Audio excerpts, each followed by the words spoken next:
Assalamualaikum warahmatullahi wabarakatuh. Selamat pagi, salam sejahtera untuk kita semua. Bagaimana kabarnya hari ini? Semoga sehat-sehat saja ya. Hari ini kita akan melanjutkan pelajaran kita tentang sistem peredaran darah bagian kedua. Ibu akan menampilkan video, teman-teman silahkan menyimak ya. Terima kasih.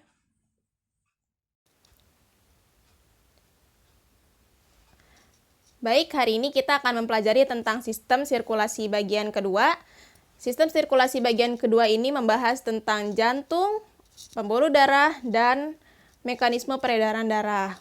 Oke, yang pertama ada jantung. Ini adalah bagian-bagian dari jantung. Nomor 1, nomor 2, nomor 3, nomor 4, nomor 5, nomor 6. Nanti kalian akan menemukannya di LKPD. Oke, lalu jantung merupakan suatu organ otot yang berongga terletak di pusat dada agak kiri. Besarnya lebih kurang sama dengan kepalan tangan. Kemudian bagian kanan dan kiri masing-masing memiliki ruang sebelah atas atau atrium yang mengumpulkan darah dan ruang sebelah bawah atau ventrikel yang mengeluarkan darah. Nah, kemudian jantung ini berfungsi untuk memompa darah. Ini dia ada struktur jantung, ada dinding jantung, ruang jantung, klep jantung, dan saraf jantung. Kemudian ada dinding jantung. Dinding jantung ini terdiri dari 3 lapis, yaitu perikardium, miokardium, dan endokardium. Lalu ada ruangan jantung. Ruangan jantung ini ada atrium sinister, dexter, ventricle sinister, dan ventricle dexter. Nah, otot jantung bagian bilik lebih tebal daripada bagian serambi atau atrium. Lalu dinding bilik kiri lebih tebal daripada dinding bilik sebelah kanan karena bilik kiri memompa darah ke seluruh tubuh sehingga diperlukan energi atau tenaga yang lebih besar. Kemudian ada klep jantung. Klep atau katup ini ada 3 jenis. Yang pertama ada valvula tricuspidalis yang terdapat di antara serambi kanan dan bilik kanan. Lalu ada klep berdaun 2 atau valvula bicuspidalis terdapat di antara serambi kiri dan bilik kiri. Kemudian ada klep berbentuk bulan, sabit atau valvula semilunar. Ini terdapat pada pangkal nadi. Nah, ada saraf jantung. Saraf jantung ini ada 3. Yang pertama ada nodus sinus auricularis, terdapat pada dinding serambi antara vena yang masuk ke serambi kanan. Kemudian ada nodus arterioventricularis yang terdapat pada sekat antara serambi dan bilik. Lalu juga ada berkas his. Berkas his ini terdapat pada sekat di antara bilik dan bercabang-cabang ke otot jantung dinding ventrikel. Jadi saraf jantung ini berfungsi ketika otot jantung itu mengalami kontraksi dan relaksasi. Kemudian ada pembuluh darah. Yang pertama adalah vena dan arteri. Jadi yang A ini adalah arteri, yang B ini adalah vena. Vena memiliki katup sedangkan arteri tidak. Yang pertama adalah pembuluh darah ini terbagi menjadi 3. Yang pertama ada arteri, ada vena, dan ada kapiler. Ketiga pembuluh darah ini saling berhubungan membentuk sistem yang berkesinambungan. Lalu ada pembuluh darah nadi atau arteri yang merupakan pembuluh darah yang membawa darah dari jantung ke seluruh tubuh. Lalu ada macam-macam arteri. Yang pertama ada aorta, adalah pembuluh darah yang langsung berhubungan dengan jantung. Ada arteri, adalah cabang dari aorta, kemudian ada arteriole. Nah, lalu ada ciri-ciri pembuluh nadi. Dindingnya tebal dan elastis, arah alirannya meninggalkan jantung, tekanannya kuat, jika terpotong memancar, banyak mengandung oksigen kecuali nadi dan paru-paru. Nadi paru-paru letaknya lebih ke dalam dan klepnya hanya 1 di bagian pangkal. Lalu ada pembuluh darah balik atau vena. Vena merupakan pembuluh darah yang membawa darah dari seluruh tubuh ke jantung. Nah, macam-macamnya ada venule. Jadi kebalikan dari arteri, kita vena ini dari yang paling dekat dengan kapiler dulu. Ada venule, lalu ada vena yang menerima darah dari venule, kemudian ada vena cava. Pembuluh darah vena besar yang berhubungan langsung dengan jantung. Vena cava ini terbagi menjadi 2, yaitu vena cava superior yang mengangkut darah dari kepala atau dari bagian tubuh atas, lalu juga ada vena cava inferior yang mengangkut darah dari alat-alat tubuh atau bagian tubuh bagian bawah, misalnya seperti kaki, ginjal, hati, dan lain-lain. Lalu ada ciri-ciri pembuluh balik. Pembuluh vena ini ciri-cirinya yang pertama, dindingnya tipis dan kurang elastis, kemudian arah alirannya menuju jantung, tekanannya lemah, jika dipotong darah hanya akan menetes. Kemudian banyak mengandung karbon dioksida kecuali vena paru-paru, kebalikannya arteri paru-paru. Letaknya dekat dengan permukaan kulit, lalu klepnya ada di sepanjang vena. Nah, ini adalah perbedaannya. Bisa dibaca ya, dinding kalau misalnya arteri tebal dan tipis, seperti yang sudah tadi Ibu sebutkan. Oke, lalu ada kapiler. Kapiler ini pembuluh darah berukuran kecil sebagai perpanjangan arteri dan vena. Nah, oke, sekarang ke mekanisme peredaran darah. Mekanisme peredaran darah ini terbagi menjadi dua, ada peredaran darah pulmonalis dan ada peredaran darah sistemik. Sekarang kita akan ke peredaran darah pulmonalis terlebih dahulu. Oke.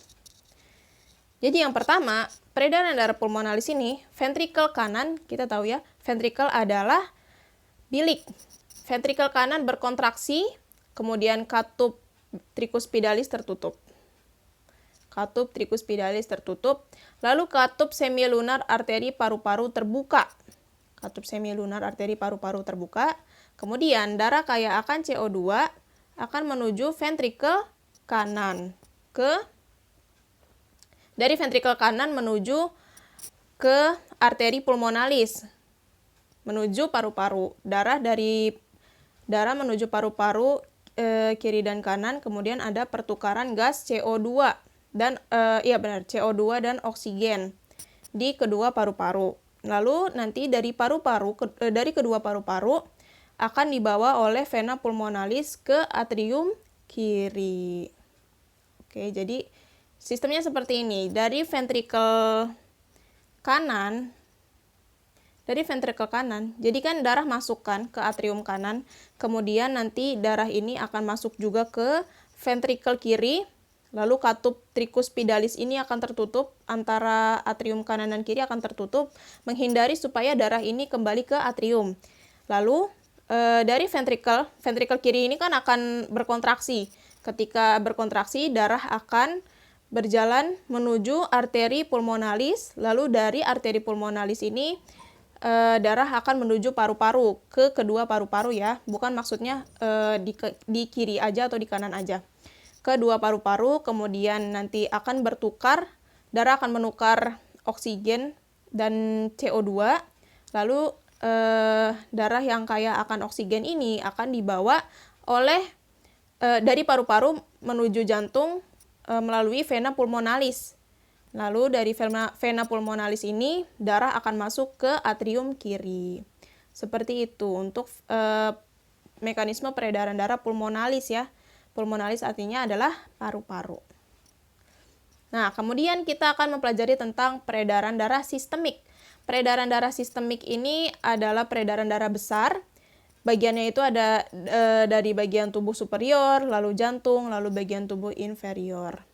Nah, sirkulasinya adalah yang pertama, ventrikel kiri berkontraksi. Ventrikel kiri, we know ventrikel kiri ini yang nomor 5. Ventrikel kiri berkontraksi, kemudian katup bikuspidalis tertutup, sama seperti tadi, menghindari adanya darah yang balik ke atrium. Lalu katup semilunar aorta terbuka. Jadi ventrikel kiri ini akan berkontraksi, lalu darah menuju aorta. Ini darah kaya akan O2 dari ventrikel kiri masuk ke aorta. Kemudian darah kaya O2 diedarkan ke seluruh tubuh kecuali paru-paru. Nih ya, ke seluruh tubuh, ke bagian superior, ke bagian inferior. Lalu darah melepaskan O2 dan mengambil CO2 dari seluruh jaringan tubuh. Nah, kemudian darah yang kaya akan CO2 ini dibawa oleh darah merah menuju kapiler, menuju venule, menuju vena, kemudian menuju vena cava. Nah, darah dibawa menuju atrium kanan oleh vena cava. Lalu ventrikel kanan akan berelaksasi, kemudian katup trikuspidalis akan terbuka. Jadi darah masuk ke ventrikel kanan dari atrium kanan. Oke.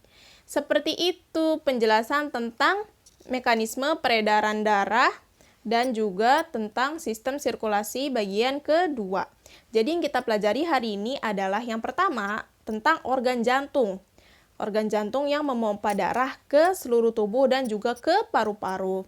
Lalu kita juga belajar tentang pembuluh darah, ada arteri, ada vena. Nah, arteri dan vena ini memiliki perbedaan.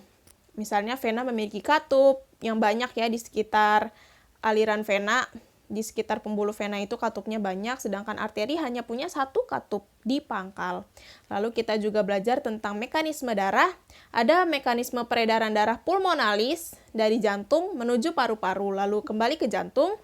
Lalu juga ada mekanisme darah sistemik, jadi dari jantung menuju seluruh tubuh, kemudian kembali ke jantung.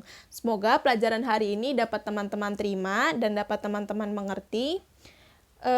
Untuk pertanyaan mungkin bisa dikirimkan ke Google Classroom setelah menonton video ini. Terima kasih semuanya. Baik, teman-teman sudah menyimak video yang sudah Ibu tampilkan. Semoga dari video tersebut teman-teman bisa mengerti ya tentang peredaran darah bagian kedua. Ada jantung, ada pembuluh darah, dan ada mekanisme dari peredaran darah. Semoga hari teman-teman menyenangkan dan ilmu yang tadi sudah Ibu sampaikan bermanfaat.